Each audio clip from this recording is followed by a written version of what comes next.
Ça fait bientôt 8 mois que j'habite dans une caravane. Et c'est la merde, si tu savais.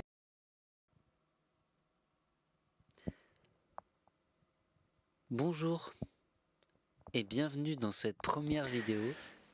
Là, je viens de mater la vidéo et je me rends compte que c'est pas hyper clair ce que je viens de raconter. À vrai dire, ce dont j'ai envie de parler, c'est de ma manière dont je vais améliorer mon quotidien, qui est assez, disons, rustique, très modeste.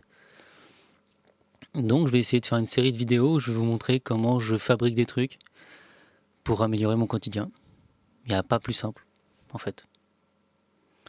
J'espère que ça vous plaira, j'espère que ça pourra inspirer certains. J'ai juste envie de filmer depuis des années, je le fais pas. Aujourd'hui je le fais, et ça me fait grave kiffer. Ce qu'on voit là, c'est ce que je fais à peu près tous les 3-4 jours.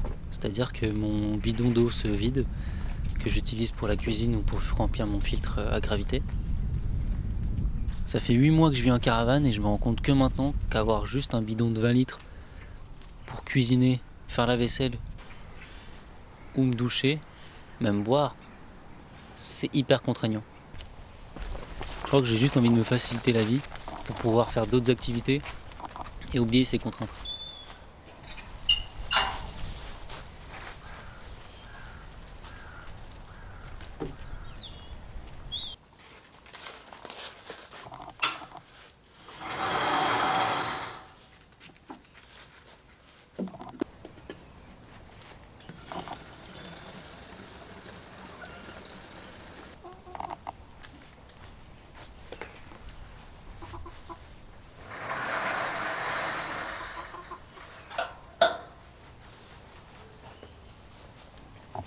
Là, je vais vous montrer comment le système d'eau était fait à l'origine sur la caravane. Au final, il est très simple mais pas très pratique.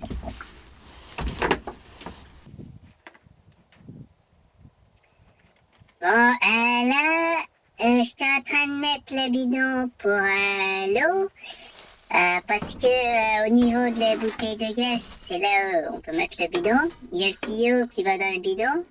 Et après, avec la petite pompe à pied, tu pompes, et puis l'eau elle sort, mais pour des masses. Alors, bon, ça c'est emmerdant, hein, donc j'étais pas pris cette technique, quoi, voilà.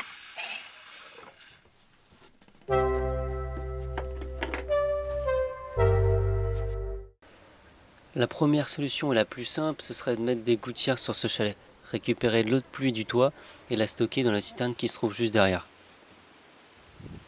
Mais il y a 2-3 choses à faire avant de poser les gouttières, c'est de nettoyer la toiture, vérifier qu'elle est bien étanche et enlever ces gouttières qui ne sont pas adaptées et totalement obstruées par les feuilles mortes.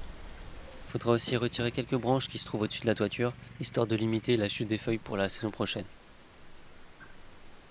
La deuxième solution, c'est de se raccorder au réseau d'eau. Il y a ce tuyau qui servait à alimenter la mare qui se trouvait dans le parc à poules. Il suffirait de faire une tranchée et raccorder le tuyau jusqu'à ma caravane pour pouvoir être alimenté en eau potable. La troisième solution est la plus compliquée à mettre en œuvre, c'est de creuser un puits. Mes grands-parents ont fait venir un sourcier il y a quelques années, la source partirait de là, jusque là. Dans de prochaines vidéos, je vais vous montrer comment je réalise tous ces projets. Comment je me raccorde à l'eau courante, comment je rénove le toit et que je creuse un puits.